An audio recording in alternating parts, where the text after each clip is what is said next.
Assalomu alaykum. Va alaykum. Hozir qayerdan kelyapsan? Yoningdagi kim edi? Men ham siz bilan shu masalada gaplashmoqchi edim.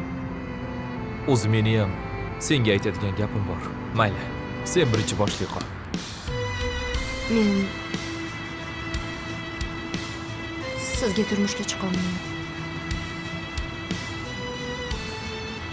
Zuhra, nima deyapsan?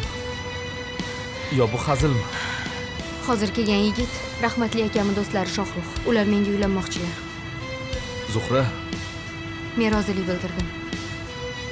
U boy xonadondan. shu gaplarni sen gapiryapsanmi? Seni taniy olmayman.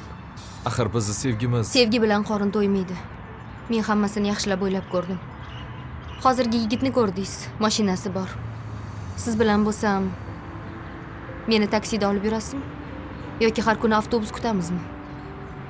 U bilan har kuni kafelada o'tiramiz. Siz bilanchi? Gummaxona, pirojkaxonalarda yuramizmi? U yigitning uyi salkam qasr bo'lsa kerak. Sizdachi? Yomg'ir yog'sa suv o'tadigan tomli uyingizni yana 30 yil ta'mirlaymizmi? Men o'ylab ko'rdim, Bobur aka. Keyin qaror qabul qildim. Men siz bilan turmush qurmayman.